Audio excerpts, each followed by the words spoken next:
Hello, welcome back to my channel.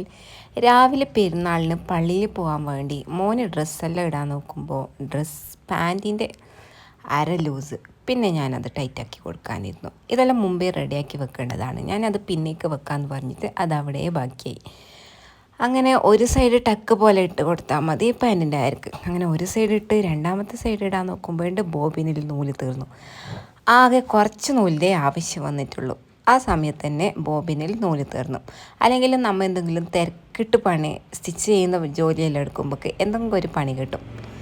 അങ്ങനെ ഇതിൻ്റെ extra നൂലും കട്ട് ചെയ്തു, ഇതിലുള്ള ടാഗെല്ലാം കട്ട് ചെയ്തിട്ട് മോനെ പള്ളിയിലാക്കാൻ അയച്ചു കൊടുക്കാൻ വേണ്ടി കിച്ചണിൽ വന്ന് ചായ വെക്കണം. ഹസ്ബൻഡും റെഡി ആവുന്നുണ്ട്. അങ്ങനെ ഒരു മാസത്തെ ഇടവേളയ്ക്ക് ശേഷം രാവിലെ ചായ ഉണ്ടാക്കുന്ന പണി തുടങ്ങി. അങ്ങനെ ചായയിലിട്ട് റെഡി ആകുമ്പോൾക്ക് മകന് ഡ്രസ്സിൻ്റെ കൈ മടക്കി താന്ന് പറഞ്ഞുകൊണ്ട് അടുക്കളയിലേക്ക് വന്നു. അങ്ങനെ അതെല്ലാം ഞാൻ കൈ മടക്കി കൊടുത്തു. അതിൻ്റെ ഇടയിൽ ഓനി പിസ്ത കളർ ഡ്രസ്സ് ഇട്ടിട്ട് വരുമ്പോൾ ഞാൻ വിചാരിച്ചത് സ്കൂളിലേക്ക് പോകാൻ വേണ്ടി വരുന്നത്.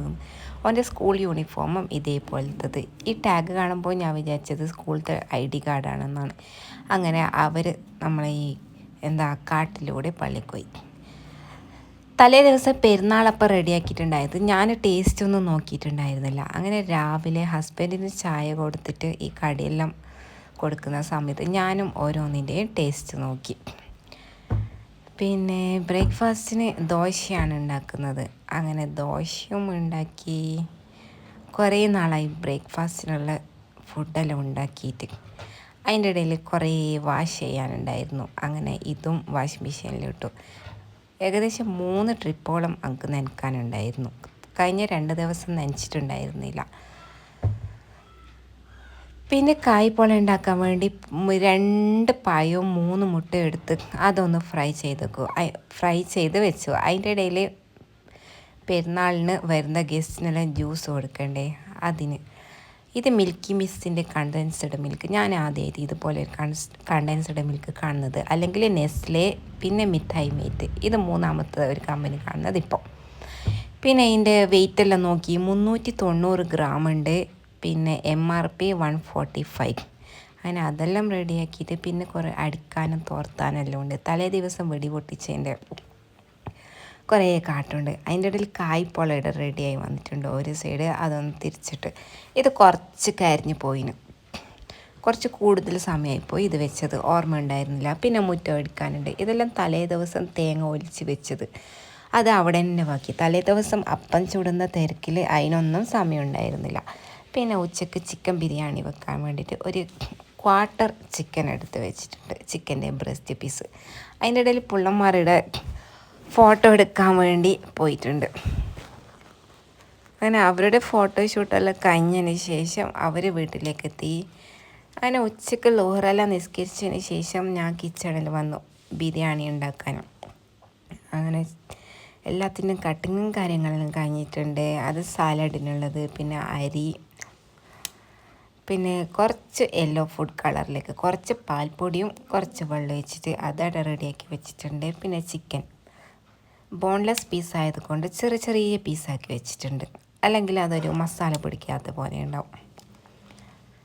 അങ്ങനെ പിന്നെ കുക്കിംഗ് പരിപാടിയിലേക്ക് പോയി. ആദ്യം ഒരു പാൻ എടുത്തിട്ട് അതിലേക്ക് കുറച്ച് ഓയിൽ ഒഴിക്കാം. പിന്നെ നെയ്ച്ചോറിനുള്ള ഓനിയൻ ഫ്രൈ ചെയ്യണം. ഇത് നന്നായി നല്ലൊരു ബ്രൗൺ കളറാവും വരെ ഫ്രൈ ചെയ്തെടുക്കണം നെയ്ച്ചോറിനിടാൻ. അങ്ങനെ ഇതിൽ ഒരു അരമുറിയോളം ഉള്ളിയുണ്ട്. ഇത് ഫ്രൈ ചെയ്തിട്ട് ആ ഓയിലിൽ ബിരിയാണി മസാല ഉണ്ടാക്കാനുള്ള ഓനിയൻ ഇട്ടു. അത് നന്നായി വഴറ്റി. ഇത് നമുക്ക് ഉച്ചയ്ക്ക് ഒരു നേരത്തേക്ക് മാത്രമേ വേണ്ടിട്ടു. അതിനോട് ഞാൻ ഇത് ആകെ 2 ഉള്ളിയെ എടുത്തിട്ടു. നോക്കുമ്പോൾ നമുക്കെല്ലാം ഇവിടെ മസാല കൂടുതൽ ആവശ്യമുണ്ട്. മസാല കുറച്ച് അങ്ങോട്ടും ഇങ്ങോട്ടും തികയാത്ത പോലെ ആയിട്ടുണ്ട്. ചിക്കൻ്റെ പീസ് ഇഷ്ടം പോലെ ഉണ്ടായി. അതിൻ്റെ ഇടയിൽ ഞാൻ ഈ ജ്യൂസ് ഒന്ന് ടേസ്റ്റ് ചെയ്തു. നല്ല ജ്യൂസ്. ഞാൻ അതുപോലത്തെ ഫുഡ് കളർ ആഡ് ചെയ്തിട്ടുള്ള ജ്യൂസ് കുടിക്കാറില്ല. ഇതിപ്പോൾ നല്ല ടേസ്റ്റ്. അതിൻ്റെ ഇടയിൽ തലേ ദിവസം മുട്ടയെല്ലാം കൊണ്ടുവന്നിട്ട് എനിക്ക് ഈ മുട്ട എടുത്ത് വെക്കാനൊന്നും സമയം ഉണ്ടായിരുന്നില്ല. അതിൻ്റെ ഉള്ളിൽ തന്നെ 2 മുട്ട പൊട്ടിയിട്ടുണ്ട്. ആദ്യം 1 പൊട്ടിയിട്ടുണ്ടായിരുന്നു. പിന്നെ ഏതെങ്കിലും പൊട്ടിയിട്ടുണ്ടാകുന്ന നോക്കാൻ വേണ്ടി കൊട്ട ഇതുപോലെ പൊന്തിച്ച് നോക്കുമ്പോൾ അതിൻ്റെ ഉള്ളിൽ പിന്നെ ഒരു മുട്ട പൊട്ടിയിട്ടുണ്ട്. ഇനി ഇന്നത്തേക്കും ഈ മുട്ടേൻ്റെ ആവശ്യമൊന്നുമില്ല. ഇത് ഫ്രിഡ്ജിൽ വെച്ചാൽ പിന്നെ ഒരു ദിവസം യൂസ് ചെയ്യാം. അങ്ങനെ ഉള്ളി നന്നായി വയന്ന് വന്നതിന് ശേഷം അതിലേക്ക് തക്കാളി പിന്നെ ജിഞ്ചർ ഗാർലിക് പേസ്റ്റ് ഇട്ടു. ഈ പേസ്റ്റ് ഞാൻ നോമ്പ് 2 ഉണ്ടാക്കി വെച്ചതാണ്. അതിപ്പോഴും അങ്ങനെയുണ്ട്. അങ്ങനെ അതെല്ലാം അതിന് ശേഷം അതിലേക്ക് കുറച്ച് മഞ്ഞൾപ്പൊടി ഇട്ടു. പിന്നെ ഗരം മസാല പൊടി ഇടാൻ നോക്കുമ്പോൾ ഫസ്റ്റ് എടുത്തത് സാമ്പാർ പൗഡർ. ഇപ്പോൾ സാമ്പാർ പൗഡർ ഇട്ടിട്ടുണ്ടായിരുന്നെങ്കിൽ ചിക്കൻ സാമ്പാറാവട്ടിയിരുന്നു. പിന്നെ അതിലേക്ക് ഗരം മസാല എല്ലാം ഇട്ടതിന് ശേഷം ചിക്കൻ ഇട്ട് പിന്നെ അത് നന്നായി വഴറ്റിയെടുത്തു.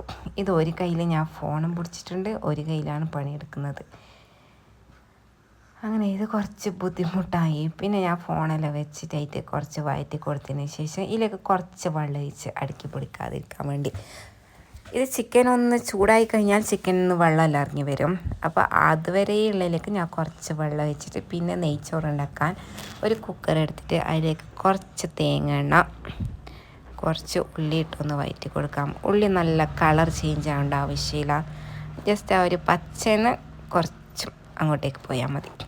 അങ്ങനെ ഉള്ളിയെല്ലാം വഴറ്റിയതിന് ശേഷം അതിൻ്റെ ഇടയിൽ ഞാൻ അരിയെല്ലാം കഴുകിയിട്ട് കുതിരാൻ വെച്ചിട്ടുണ്ടായി. പിന്നെ ഇതിലേക്ക് വെള്ളം ഒഴിക്കുക. അരി എത്ര എടുക്കുന്നത് അതിൻ്റെ ഡബിൾ വെള്ളം. 2 കപ്പ് അരിക്ക് 4 കപ്പ് വാട്ടർ, അങ്ങനെയാണ് എടുത്തിട്ടുള്ളത്. അതിലേക്ക് കുറച്ച് ഉപ്പ്, കുറച്ച് സിർക്ക, കുറച്ച് നെയ്യിൻ്റെ ഈ ഒരു ബോട്ടിൽ കാലിയാവാനായിട്ടുണ്ട്. അതിനെല്ലാം എങ്ങനെയെല്ലാം വടിച്ചിട്ട് ഞാൻ അതിൻ്റെ ഉള്ളിലേക്ക് ഒഴിച്ചു. നെയ്ച്ചോറിലേക്കെല്ലാം നല്ല നെയ്യിട്ടാലേ നല്ല ടേസ്റ്റ് ഉണ്ടാവും. ഇത് ബിരിയാണി ഉണ്ടാക്കുന്നത്. അതിൻ്റെ ഇടയിൽ ഇവിടെ ചിക്കനെല്ലാം വെന്ത് വന്നിട്ടുണ്ട്. ഞാൻ ചിക്കന് മറ്റേ ഗ്യാസ് സ്റ്റൗവിലേക്ക് മാറ്റിയിട്ടുണ്ട്. ചിക്കനെല്ലാം റെഡിയായി കഴിഞ്ഞതിന് ശേഷം ഞാൻ അതിലേക്ക് മല്ലിച്ചപ്പ്, കറിവേപ്പില എല്ലാം ഇട്ടു. ആദ്യം ഞാൻ ഇത് ദമ്മിടണം എന്നാണ് വെച്ചിട്ടുണ്ടായിരുന്നത്. പിന്നെ ഞാൻ വിചാരിച്ചു ഇനിയിപ്പോൾ ദമ്മിട്ടാൽ അത് ഒന്നും കൂടി മാറ്റിയെടുക്കാനെല്ലാം പണിയല്ലേ, ചോറ് ഒന്നും കൂടി അത് സെപ്പറേറ്റ് ആക്കിയിട്ട് എടുക്കണം. അതുകൊണ്ട് ദമ്മ് വേണ്ട, ഇങ്ങനെ എടുക്കാം. അങ്ങനെ വെള്ളം തെളിച്ചിട്ട് അതിലേക്ക് വെള്ളം തെളിച്ചതിന് ശേഷം അതിലേക്ക് അരിയിട്ട് അങ്ങനെ ഒരു 2 വിസിൽ വിസിലടിയാൻ വെച്ചു. അങ്ങനെ പ്രഷറെല്ലാം പോയതിന് ശേഷം ഇതെല്ലാം ഒന്ന് മാറ്റിയിട്ട് ഈ നെയ്ച്ചോറ് ഫുള്ളൊന്ന് ഇങ്ങനെ തിരിച്ചും മറിച്ചിട്ടെല്ലാം ഇട്ട് കൊടുക്കുക. പിന്നെ ഇത് ദമ്മൊന്നും വെക്കുന്നില്ലല്ലോ, അതുകൊണ്ട് ഇതിലേക്ക് ആദ്യം ഫ്രൈ ചെയ്ത ഒനിയൻ, യെല്ലോ ഫുഡ് കളർ, മല്ലിച്ചപ്പ് അതെല്ലാം ഇട്ട് ഒന്ന് കുക്കറൊന്ന് പൊത്തി വെച്ചിട്ട് ഒരു 10 മിനിറ്റ് കഴിഞ്ഞാൽ നല്ല ടേസ്റ്റ് ഉണ്ടാവും. നമ്മൾ ദമ്മിട്ടതുപോലെ തന്നെ ഉണ്ടാവും. അങ്ങനെ ഈവനിങ് ആയിട്ട് ഫുഡ് കഴിച്ചു, കുറച്ച് സമയം കിടന്നുറങ്ങി. അതിനുള്ള ശേഷം ഒന്ന് പുറത്ത് പോകാമെന്ന് വെച്ചു. അങ്ങനെ ഞാൻ പുറത്ത് പോയി 2-3 ബന്ധു വീട്ടിലേക്കെല്ലാം പോയി. പിന്നെ ഫോട്ടോ എടുക്കാൻ ഞങ്ങൾ അടുത്ത വീട്ടിലേക്ക് പോയി. ഇവിടെ നല്ല സെറ്റപ്പാണ്. ഫോട്ടോ എടുക്കാൻ നല്ല ഗാർഡനിങ് ഉണ്ട്. 2 വീടുണ്ട്. ആദ്യം ഒരു വീട്ടിലേക്ക് പോയി, പിന്നെ ഒരു വീട്ടിലേക്ക് പോയി. നല്ല ഗാർഡനിങ്, പിന്നെ ആമ്പൽ പോലത്തെ പൂവെല്ലാം ഉണ്ട്. പിന്നെ ഒരു പാലം പോലത്തെ ഒരു സംഭവം. അങ്ങനെ ആടെല്ലാം നിന്നിട്ട് ഫോട്ടോ എടുത്തു. അപ്പോൾ ഇന്ന് ഇത്രയേ ഉള്ളൂ.